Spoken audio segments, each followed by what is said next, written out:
네, 안녕하세요. 한동대학교 전산전자공학부 김성환입니다. 저는 오늘 이상탐지 알고리즘을 활용하여 용의공정에서의 장애예지 분석이라는 주제로 함께 나눠보려고 합니다. 네, 발표 내용은 문제 소개, 데이터 설명, 전처리 과정, 결과 및 토론 순으로 살펴보겠습니다. 제가 이 문제를 해결하려고 선택한 이유는 K맵의 인공지능 제조 데이터 문제 주제였고, 저는 여기서 제시된 주제를 바탕으로 더 나은 결과를 뽑아내기 위해서 어, 전처리 과정을 여러 가지 방법으로 실시를 보았습니다. 그래서 용의 공정에 대해서 살펴보게 되면 용의 공정은 식품, 화학, 그다음에 화장품, 우리에게 친숙한 주변 품목들에 대한 제조 공정이 되겠습니다. 네, 지금 저희에게 주어진 데이터의 분야는 분발류 크림 제조 공정에서 발생하는 각종 센서들에 의한 데이터입니다. 그래서 분발류 크림에 들어가는 재료들이 굉장히 나열하기 어려운 만큼 많이 들어가게 됩니다. 그래서 그 재료들을 균일하게 혼합하는 공정이 가장 중요하기 때문에 그 공장의 주인은 그만큼의 공정 계획을 위한 고민을 많이 하게 됩니다. 그렇다면 어떠한 공정 계획을 가져야 최적의 효율을 가질 수 있을까요? 그것은 데이터를 통한 어떤 의사 결정이 중요하다고 생각이 듭니다. 그래서 데이터 처리, 그다음 데이터 수집, 인공지능 모델을 활용하여서 그 효율점을 찾아내는 것이 필요하게 됩니다.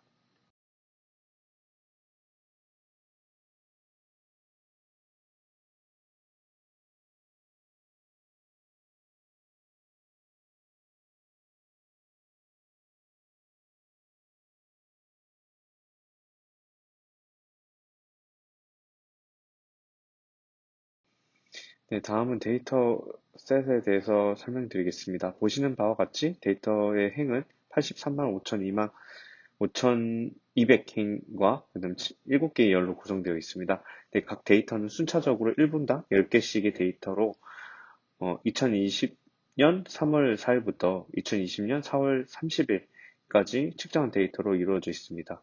네, 각 열들은 시간, 인덱스, 그다음에 용의 온도, 용의 용기의 모터 회전 속도, 용기의 무게, 용의 물의 수분 함량, 품질의 상태로 되어 있고, 태그 STLDT 열만 스트링형으로 되어 있고, 나머지 열은 모두 인트형으로 구성되어 있습니다.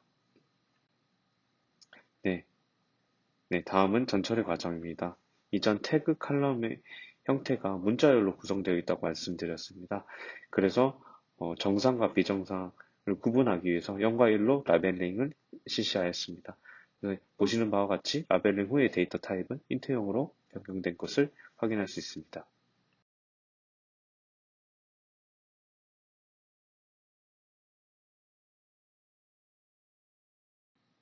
네, 다음은 이상치를 제거하는 알고리즘을 구현하였습니다. 이상치는 의사결정을 하는데 큰 영향을 미칠 수 있기 때문에 전처리 과정에서 가장 중요합니다. 어, 그래서 이상치 자체에 대해서 설명을 드리자면 범위에서 아주 많이 벗어난 아주 작은 값이나 큰 값을 의미하게 되는데요. 이상치를 찾아내는 방법은 여러 가지 방식이 있겠지만 저는 여기에서 IQR 방식을 채택하였습니다. IQR 방식은 Q3-Q1으로 4분위수의 상위 75% 지점의 값이 Q3가 되겠고 하위 25% 지점의 값이 Q1이 되겠습니다. 그 차이를 의미한다고 보시면 됩니다. 그러나 여기에서 문제점이 존재합니다. 분명히 이상치는 필수라고 하였지만 이상치를 제거하기 전에 INSP의 열의 범위를 EDA 분석을 한 결과 이상치 제거 전에 원래의 데이터는 골고루 분포가 되어 있습니다. 그러나 제거 후에 INSP의 열 자체가 3.22 값 이상들이 모두 제거되었다는 것을 볼 수 있습니다. 이는 이상치 제거가 꼭 중요하다고 볼 수 없고 오히려 편향적인 데이터가 되어버린다는 것을 알 수 있습니다. 네, 다음은 독립변수에 해당되는 4개의 컬럼마다 그 평균치 이상의 값들의 칼럼에 대해서 찾아내서 새로운 데이터를 생성해야 되는데요.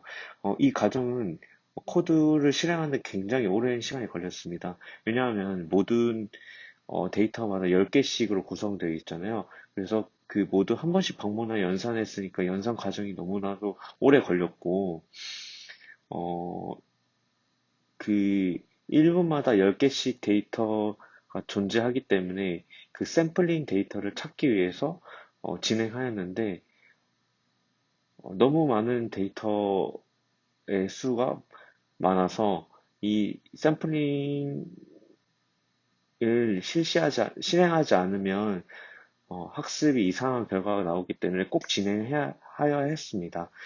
이것도 문제가 발생하였는데, 네, 이렇게 추출한 데이터도 문제가 있었는데요. 태그열에 보시면 모두가 0으로 정상적인 데이터만 있다는 것을 볼 수 있습니다. 그래서 저는 샘플링 하는 방법에 대해서 이렇게 고민을 많이 했었는데, 결국에 샘플링 하는 방법을 몇 가지 추려서 그 중에 두 가지 방법을 진행을 했는데, 첫 번째는 개통, 개통 추출법입니다. 이름이 자체가 익숙하지 않지만 굉장히 간단한 방법으로 각 1분당 데이터 중에 10개씩 있는 데이터 중에 한 개씩만 가져와서 새로운 데이터를 만들었고요. 다음은 층화 추출법인데 이 방식은 그룹별로 그 안에서 무작위로 랜덤을 추출하는 방법입니다.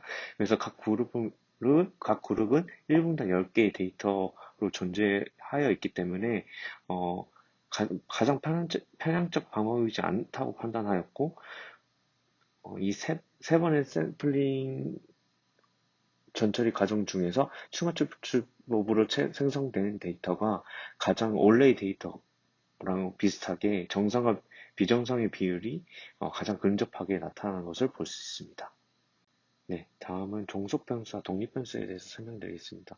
네, 영향을 받는 쪽이 종속 변수가 되겠고, 영향을 주는 쪽이 독립 변수가 되겠습니다. 그래서 사과가 공기 중에 오랜 시간이 되면 노출되면 갈색이 변하잖아요. 그래서 공기의 산화 현상 반응 자체가 독립 변수가 되는 거고, 그 종속 변수는 사과가 되는 것입니다. 이해가 되시겠죠?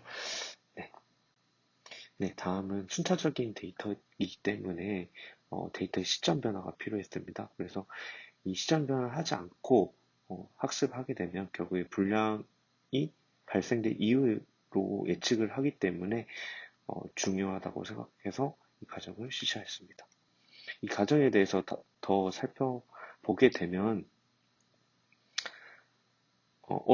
왼쪽은 시프팅 전의 데이터고 오른쪽은 시프팅 후의 데이터입니다. 보시는 바와 같이 17시 46분에 비정상 데이터가 발견이 되었는데 이를 17시 44분 비정상 데이터로 시프팅 함으로써 미리 예측한 데이터로 바꾸어서 일어날 조짐을 바꿔주는 과정이라고 생각하시면 됩니다. 네, 다음은 트랜스폼 과정으로 STM 모델을 적용하기 위해서 스텝을 5로 적용해서 5분 전에 예측을 하기 적용하였습니다. 그래서 이 모델을 적용하기 위해서 3차원으로 차원을 변경해야 하기 때문에 3차원으로 변경하고 그 다음에 트레인 데이터랑 테스트, 그다음 밸리드로 학습을 하기 위한 데이터, 그 다음에 정상적으로 학습이 되었는지 확인하기 위한 데이터로 분할을 실시하였습니다. 네, 이 LSTM에는 정상적인 데이터로만 학습을 할 것이기 때문에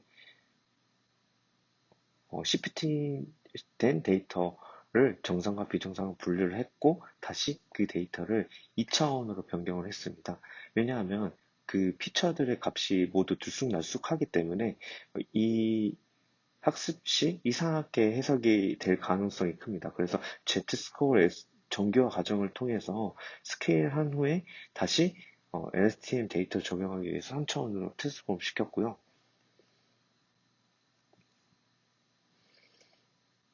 네, 다음은 모델에 대해서 설명을 드리겠습니다. 이 LSTM 모델은 쇼트 텀 메모리의 약자로 어떤 정보를 기억하는 메커니즘이고 결국에 셀 스테이트가 이 계속 기억된 정보가 가 next 셀로 이어지고 이 업데이트 자체는 input 게이트, 그다음 for 게이트, forgot 게이트, out 게이트로 계산된 값으로 셀 스테이트를 업데이트하는 과정이 있습니다.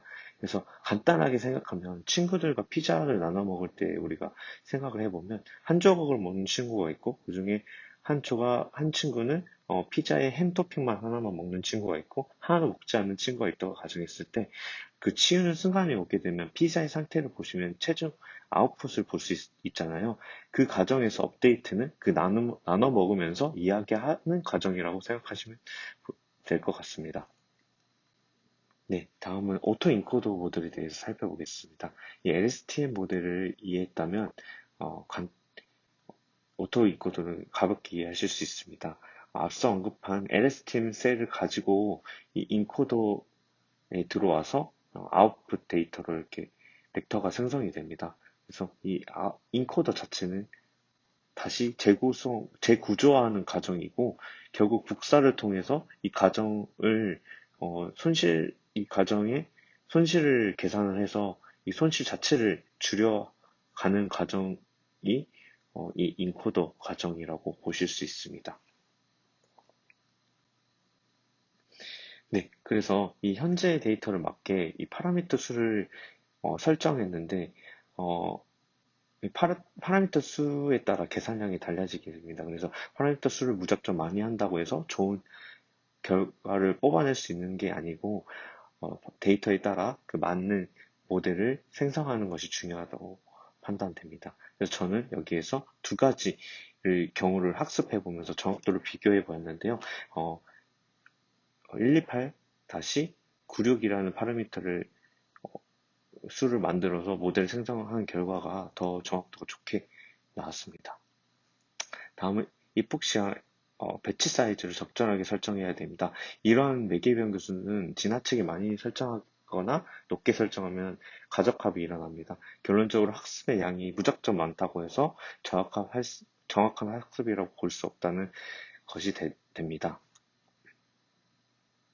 네, 이 학습된 결과의 정확도를 보게 되면 97.5 정도의 정확도가 나타낸 것을 볼 수 있습니다.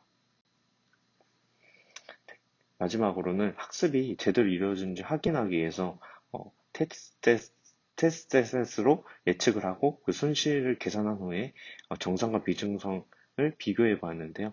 다음과 같이 97% 확률로 분류가 잘 되었다는 것을 볼 수 있습니다. 왼쪽의 그림은 인계값이 그 프레시전과 리커전 그래프가 교차하는 지점을 살펴보기 위해서 가져왔고요. 네, 마지막으로 저희가 이 모델을 왜 적용했는지 다시 한번 생각하게 되면 데이터 기반의 어떤 의사결정이 가장 중요하다고 볼 수 있습니다. 결국에 제조 공정에서는 실시간 모니터링 하기 위해서 비정상적인 공정을 통제해야 되잖아요. 그래서 이 공정 효율을 높이기 위해서는 의사결정이 중요할 수밖에 없다고 생각이 됩니다. 그래서 이 이상 탐지 모델이 제조 공정뿐만 아니라 그냥 우리 일상 속에서도 자주 사용하는 무빙워크, 그다음 엘리베이터에 고장을 예측할 수 있는 어떤 수명 예측할 수 있는 모델을 적용하게 되면 결국 인명사고도 줄일 수 있을 거라서 꼭 기대하게 됩니다.